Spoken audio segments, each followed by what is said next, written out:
ikaw pa rin yung gagawa. Kasi hindi mo pwedeng pagkatiwalaan yung pinrovide sa'yo na information ng internal auditor. Kasi compromise yung independence nila. Okay? Next naman, fraud audit. Itong fraud audit, nagkaroon tayo ng increase in popularity dito as a corporate governance tool. So they have been thrust into prominence by a corporate environment in which yung mga employee theft of assets and major financial frauds ng mga management ay naging rampant na. So nauuso na yung mga pagnanakaw ng mga employee ng mga assets ng corporation, pati yung talagang matitinding fraud na ginagawa ng executives ng isang organization, yung mismong management na nila, nagkakaroon na rin ng anomalies. So, naging popular siya as a corporate governance tool. And yung objective niya is to investigate anomalies and gather evidence of fraud that may lead to criminal conviction. So, iimbestigahan nila yung mga employees nila or yung mga management nila na gumagawa ng anomalya para makasuhan nila, magkaroon ng criminal conviction, pananagutan nila yung kanilang ginagawa. So ito, it may be initiated by the management who suspect employee fraud. So kung medyo pa siya, mababaw pa yung fraud, nangyayari pa lang siya sa work environment, employee fraud pa lang, theft of assets. For example, pwedeng i-initiate yan ng management para mahuli yung employee. Or kung ito ay nandun na sa management level, yung board of directors na mismo, yung mag-i-initiate ng audit na yan para mahuli yung management dun sa kanilang executive fraud. So, yung mga organizations who are victimized by fraud, usually they contract with specialized fraud units of public accounting firms. So, yung mga accounting firms na sinabi natin kanina, they also have fraud area of fraud units. So, may fraud service din sila. And meron ding mga companies that specialize in forensic accounting. So, sila rin yung mga kinokontak nitong mga organizations na to. So, yung mga fraud auditors na yan, typically, they also have certifications. They have fraud examiner. Pwede ring certified forensic accountant, yung mga ganyan. So, sabi ko naman kanina, you can get those certifications, pero yung pinakamalaking certification pa rin, pinaka-premium na certification pa rin na kaya nyong makuha would be the Certified Public Accountant. Pero it would help if makakuha rin kayo ng certification for fraud, certification for internal audit, di ba? Next is the role of the audit committee. Ano ba itong audit committee? So, the audit committee is a subcommittee of the board of directors. Usually, itong audit committee na yan, they have 3 members who are outsiders, meaning they are not associated with the families of the executive management or mga former officers ng organization. Talagang outsiders sila. And dahil sa ating Sarbanes-Oxley Act, nire-require na rin na at least one of the 3 members ay isang financial expert. Kasi itong audit committee na yan, they serve as the independent check and balance for the internal audit function. And prior sa ating Sarbanes-Oxley Act, yung mga external auditors din kasi, they were hired and fired by the management. Ibig sabihin, kapag nagkaroon ng problema before, yung external auditor with the organization, sinabi ng external auditor, oy, may problema sa financial statements ninyo. Mali-mali, it's not fairly presented, and yung mga figures ninyo ay kung saan-saan lang ninyo napulot. So, sabi ng external auditor yon, and we cannot attest to the fairness of your financial statements. And then, yung manager, ang sabi niya, okay, edi, tatanggalin na namin kayo, papalitan na lang namin kayo ng iba. So, pinalitan na lang sila ng ibang auditors. Ganon yung nangyayari before. Ngayon, yung Sarbanes-Oxley Act, sabi niya, the external auditors will now report to the audit committee, hindi na sa managers themselves. Yung audit committee who are outsiders of sa organization na yon, sila na yung magiging boss ng mga external auditors. Sa kanila nalalapit, magre-report yung mga external auditors. And yung mga audit committee na rin, sila na rin yung in charge sa pag-hire and pag-fire ng mga auditors and pag-resolve ng mga dispute para maiwasan yung mga fraudulent activity na nangyayari sa loob ng mga organizations. Kasi pwede naman nilang ma-avoid yung sa external audit kung papalitan lang nila, hahanap sila ng mga auditor na willing mag-provide ng fair presentation sa kanilang financial statements. Pero sabi ng Sarbanes-Oxley, okay, bawal yan. Kailangan outsider yung audit committee and kailangan yung external auditor sa audit committee sila magre-report. Para talagang malaman natin if fairly presented ba yung mga financial statements ninyo. So, syempre, para maging effective itong audit committee na yan, they must be willing to challenge the internal auditors or yung entities na nagpa-perform ng function na yon, as well as yung management ng organization when necessary. So, yung isang role ng audit committee is to look for ways to identify risk. Kumbaga, itong audit committee, sila na yung parang nagiging guardian ng assets ng entity.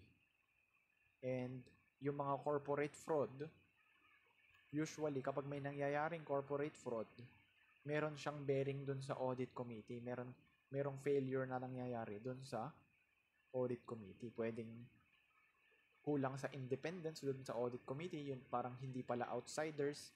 Yun pala ay family member pala ng executive yung isang audit committee. Kaya nagkaroon pa rin ng fraudulent activity. So, may lack of independence pa rin pala or inactive pala yung mga audit committee. Kinuha lang sila as audit committee pero hindi naman nila ginagawa yung role nila as the guardian of the entity's assets. Or talagang absent yung audit committee or hindi naman experience yung members ng audit committee, hindi naman sila experts. So, kapag nagkakaroon ng corporate fraud, usually dun siya napupunta parang may kakulangan dun sa audit committee. So, that's one of the most important area na dapat bigyang pansin ng isang organization. Kailangan kukuha sila ng magandang audit committee para masigurado nila yung kaayusan ng mga system nila sa loob ng organization. Okay, ngayon, let's go to our auditing standards. Meron tayong 3 classes of auditing standards. We have general qualification, we have fieldwork, and we have reporting. And we have a specific guidance provided by our AICPA, Statements on Auditing Standards, as authoritative interpretations of the generally accepted accounting or auditing standards pala, which was first issued in 1972. So, dito sa Philippines, yung standard na ginagamit natin sa auditing is based on our PSA or Philippine Standards on Auditing. Yung nag-issue nitong PSA na to is our ASPC or yung ating Auditing Standards and Practices Council or ASPC. So, yung objective nila is to attain uniformity nung GAAS pati yung ISA or yung International Standards on Auditing. So, ang tandaan nyo lang is we have a generally accepted auditing standards. And dun sa generally accepted auditing standards na yan, gumawa tayo ng Philippine Standards on Auditing. And yung Philippine Standards on Auditing, yun yung sinusunod natin when we are performing our audit process. So, yung audit, yung conducting an audit is a systematic and logical process that applies to all forms of information system, be it a manual information system, a computerized information system. So, ano ba itong generally accepted auditing standards?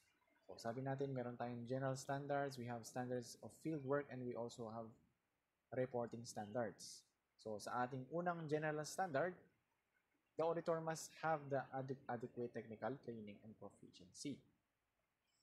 Of course, yung ating auditor must have the necessary training, must have the necessary technical knowledge to perform the audit. The auditor must also have an independence of mental attitude, which is dapat hindi siya biased when he is performing dun sa kanyang audit process. Kasi kapag siya ay may conflict of interest, magbabago yung result ng kanyang audit. Number 3, the auditor must exercise due professional care and performance of the audit and the preparation of report. Yan yung ating general standards. Sa fieldwork naman, audit work must be adequately planned. Auditor must gain a sufficient understanding of their internal control structure and kailangan makuha niya yung sufficient and competent evidence. And pagdating naman sa reporting, is-state niya dapat whether the financial statements were prepared in accordance with the GAAP. The report must identify those circumstances na hindi siya na-apply and dapat ma-identify niya yung items that do not have adequate informative disclosures and shall contain an expression dun sa kanyang opinion. Okay, so ganyan yung ating standards, ganyan yung itsura ng standards. General, fieldwork, tsaka reporting standards. So, sa loob ng isang financial statement ng organization, meron tayong mga different sets of management assertions about the financial health of the entity. Yung task natin as an auditor is to determine whether the financial statements are financially or fairly presented. And para ma-accomplish mo yung goal na yun, the auditor establishes audit objectives. And yung audit objectives na yun are designed to gather evidence that corroborate or refute the management's assertions. Okay? So, gagawa ka ng audit objectives based dito sa management assertions na yan. And ano-ano ba yung mga different management assertions? Merong existence or occurrence in which yung organization ina-assert nila na yung assets and equities nila na nandun sa kanilang balance sheet ay nag-e-exist and that all of the transactions that appear in their income statement have actually occurred. So, ina-assert nila yon ng organization. Pag binigay na nila sa iyo yung financial statement nila, ina-assert na nila na nag-e-exist lahat ng asset nila at nangyari lahat ng transaction nila. Yun yung isang unang assertion nila. And ikaw, yung objective mo is patunayan yun. Okay? That's your audit objective. Para patunayan or i-deny itong mga assertions ng management. Ano yung second assertion nila? The second assertion is completeness. Yung completeness, ina-assert nung organization that no material assets, equities, or transactions have been omitted from the financial statement. So, kompleto siya. I-different siya dun sa existence kasi pwedeng nag-exist yung asset, kunwari yung cash. Nag-exist yung cash, pero kulang pala. So, at least, nag-exist, pero hindi pala complete. So, aside from existing or occurring, kailangan kompleto din. Diba? So, kailangan kompleto rin siya. Next is yung rights and obligation. Of course, ina-assert din nung organization that lahat ng assets nila, kanilang mga liabilities, appearing on their balance sheet ay owned ng entity. And they are really their obligation. So, meron talaga silang right dun sa asset na yon at meron talaga silang obligation para dun sa liability na yon. Pwede naman kasing nilagay nila land. Tapos yung lupa pala, hindi naman nila pagmamay-ari. Yung utang pala, yung attached na mortgage dun sa lupa, hindi rin naman pala nila obligation. So, you also have to make sure that meron silang proper rights and obligations based on your audit objectives. And also, we also have yung valuation or allocation, which asserts that the assets and equities are valued in accordance with the proper accounting standard. Of course, kaya nga nandyan yung ating knowledge sa intermediate accounting, sa accounting for special transactions, accounting for business combinations. Yan na yung ating gagamitin ngayon para alamin if the valuation of their assets or the allocation is properly performed. Kung tama ba yung pag-include nila, pag-amortize nila ng kanilang bonds, tama ba yung kanilang pag-depreciate ng kanilang assets, yan ay aalamin din natin as an auditor. And lastly, ina-assert nila that financial statement items are correctly classified. Na yung kanilang mga long-term liabilities, hindi pa sila magmamature, kaya hindi pa sila nakalagay sa current liabilities. And that yung mga footnote disclosures nila ay adequate to avoid misleading the users of the financial statements. So, yung ating mga auditors, they develop their objectives and design the audit procedures based on these management assertions, which is makikita natin dito sa following table, yung management assertion, and meron tayong audit objective. So, kunwari, sa existence or occurrence, objective natin yung sa inventories listed on their balance sheet, nag-exist dapat siya. Procedure natin is to observe physical count. Completeness naman, accounts payable include all the obligations. So, ang ating procedure for that would be to compare the receiving reports, to supplier invoice, purchase orders, journal entries for the period and beginning of the next period. Pagdating naman sa rights and obligations, inaalam natin if pagmamay-ari niya ba yung equipment, pati yung lupa. So, you have to review the purchase agreements, the policies, related documents, kung sila ba ay pagmamay-ari talaga nila yon. Valuation, allocation, ito ba ay stated at net realizable value?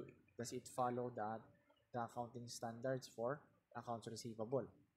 So, re-review natin yung aging of accounts receivable and evaluate the adequacy of the allowance for uncorrectable accounts. And then for presentation disclosure, alamin mo yung contingencies not reported in the financial accounts are properly disclosed in the footnotes. So, i-obtain mo ulit yung information. So, ito, mga example lang naman yan.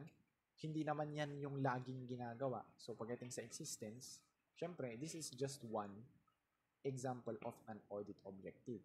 Of course, you also have to perform that to any other asset or liability na nandun sa balance sheet nila. Ito lang ay isang example ng audit objective at yung kanyang kakibat na audit procedure. So, example lang siya. So, kung ito yung gagawin, ito yung procedure niya. So, ganyan yung itsura ng audit objective tsaka audit procedure based on the management assertion. So, when performing the audit, the auditors seek evidential matter that corroborates the assertion. So, dito sa ating subject, sa ating IT audit, sa IT environment, yung process involves gathering evidence related to the reliability ng mga computer controls ng organization as well as yung mga contents ng databases nila that have been processed by computer programs. Yung mga evidences natin, they are collected by performing yung test of controls. Meron din tayong substantive tests. which determines whether the accounting databases fairly reflect the organization's transactions and account balances. And then, andun uli yung question of materiality.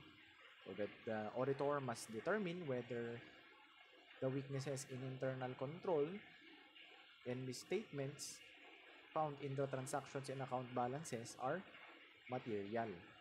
Kasi in all audit environments, assessing materiality is an auditor's judgment. So kapag kayo ay nag-work sa mga audit firms, meron silang mga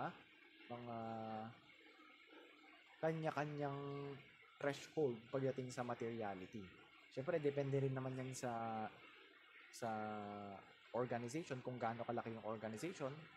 Kasi kung sa sari-sari store, yung 500 pesos ay material na. Pero sa isang malaking corporation, yung 500 pesos barya lang yan. Hindi yan material. So, okay lang na may ganyang misstatement. So, the auditor, siya na yung magja-judge talaga if material or not yung mga misstatements na nangyayari or nakikita nila. And then, yung auditor must communicate the results of their tests, including an audit opinion.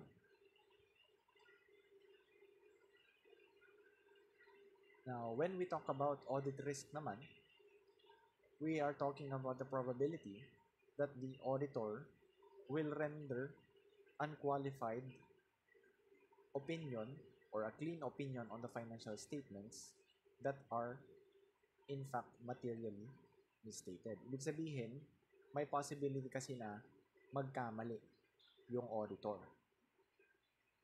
So, this may be caused by errors or irregularities or pwedeng pareho. Yung mga errors, ito yung mga unintentional mistakes. Irregularities naman, ito yung mga intentional na misrepresentations associated with the commission of a fraud, such as yung misappropriation of assets or deception of the financial statement users. So, dito sa ating audit risk, we have audit risk components. And yung ating auditor's objective, yung objective natin when we are performing the audit is to achieve a level of audit risk that is acceptable to the auditor. So, kailangan acceptable yung audit risk natin. At yung audit risk natin, meron siyang tatlong components. Meron siyang inherent risk, meron siyang control risk, at meron siyang detection risk. Yung inherent risk is associated with the unique characteristics of the client's business or industry. So, yung mga firms na nasa declining industry, medyo mas risky sila compared sa mga firm na nandun sa mga stable or thriving industries. Also, yung mga industries that have a very high volume of cash transactions, they also have a higher level of inherent risk than those who do not have heavy volume of cash. So, depende itong inherent risk, depende na siya dun sa type of business or type of industry ng kliyente mo. Control risk naman is the likelihood that the control structure is flawed because the controls are either absent or inadequate. So, kung hindi maganda yung internal control ng business, kasi inadequate yung controls niya or absent yung controls niya, mataas yung control risk. So, hindi nape-prevent or nade-detect yung mga errors before it arrives to the external audit. Ngayon, yung pinakahuli is yung detection risk. Ito naman yung risk that the auditors are willing to take that errors not detected or prevented by the control structure will not be detected by the auditor. So, hindi siya na-detect ng internal control, hindi rin siya na-detect ng auditor. Yun naman yung detection risk. So, yung tatlong yan yung nagfo-form part ng ating scope ng audit. Kasi the audit risk components uses the three risks na yan to determine the scope, nature, and timing of our substantive testing. So, ang ating audit risk model is audit risk is equal to inherent risk times the control risk times the detection risk. And depende na dun sa organization or sa accounting firm or auditing firm kung ano yung kanyang acceptable audit risk. If 5% yung acceptable audit risk, then magde-depend kayo dun sa control structure. Kasi ito naman yung talagang magiging deciding factor niyan kung gaano kaganda talaga yung internal control ng isang organization. So that the stronger the internal control structure, the lower the control risk and less substantive testing the auditor must do. So substantive tests are labor intensive and time consuming, which drives up audit costs and causes disruption. Kaya pinakamaganda is maganda na yung internal control ninyo para hindi na totodohan yung substantive testing. Kasi imagine, if yung inherent risk nyo, kunwari yung business nyo naman ay nasa isang normal business lang siya, normal industry lang siya, edi yung inherent risk mo is hindi ganong kataas, saktuhan lang. While yung control risk mo, let's say na internal control mo is maganda.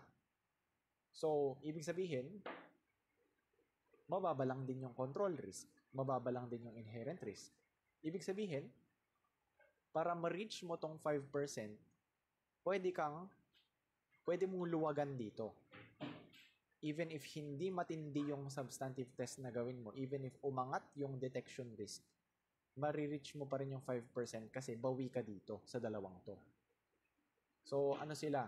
They are directly related with each other. So, example, mababa ito. Mababa din ito. Okay lang if yung DR mataas. Kasi, mahihila nung CR tsaka IR yung DR. Pero if mataas yung risk mo sa inherent, mataas din yung control risk, hindi pwedeng mataas ito. Kasi lalagpas ka dun sa acceptable. Ganun yung relationship nila. So, as long as you reach the acceptable, okay lang. If luwagan mo dito, kung solid naman yung control risk, solid naman yung inherent risk, okay lang na lumuwag ka dun sa detection risk. As long as you reach the acceptable audit risk. Kaya nga sabi niya, the stronger the internal control, the lower the control risk. Kaya less na yung substantive testing na gagawin mo. So even if umangat yan, kahit less yung gawin mong substantive testing, okay lang. Kasi you will still fall dun sa acceptable audit risk dahil nga maganda naman yung control risk. At least, nabawasan mo yung audit costs and nabawasan yung disruption dun sa audit process mo. Ngayon, punta na tayo dun sa the IT audit itself. So, yung IT audit, ganon din naman siya. Same lang din yung proseso niya sa usual na audit process. However, ginagawa mo na kasi siya sa loob ng isang computerized environment. Nasa computerized information system ka na. Pero, yung concept niya, yung theory niya, when you are applying the audit process, ganun pa rin. Meron pa rin planning phase for the audit. You also have your test of controls, and then you have your substantive testing phase before you produce your audit report. Nag-start ka lang muna with the audit planning, which includes yung analysis of the audit risk. So before the auditor can determine the nature and extent of the tests to perform, he or she must gain a thorough understanding pa dun sa client's business. Plaplanuhin mo muna ng mabuti yung audit na gagawin mo. Kasi kailangan meron kang proper review na gagawin. Review of the organization's policies, yung polisiya ng kliyente mo, yung mga business practices nila, yung organizational structure nila. And then, i-review mo yung general controls nila and then yung application controls. And then you will plan kung paano mo gagawin yung test of controls mo tsaka substantive testing procedures before you proceed to the test of control phase. Siyempre, dun sa planning portion, kailangan na-analyze mo na ng mabuti yung audit risk ng organization. And magagawa mo yung pag-analyze nito with techniques like questionnaires, interview mo yung management, re-review mo yung documentation or mag-o-observe ka dun sa mismong day-to-day operation nila. So, andun ka pa lang sa planning stage. Pero of course, kung yung kliyente mo naman ay matagal mo na siyang kliyente, hindi na kailangan paulit-ulit pa yon. Siguro meron lang mga certain procedures na gagawin mo na, pero some other procedures pwede nyo nang hindi gawin. Pero that is the first part of the IT audit. Ang pinagkaiba lang niya, since you are in a IT environment, kailangan talagang yung IT auditor ma-identify niya yung mga principal exposures and controls that attempt to reduce these exposures sa loob ng computer environment na yon. And then, doon sa test of control naman, yung objective niya is to determine if yung controls mo ba ay adequate. And nandun na ba sila? In place na ba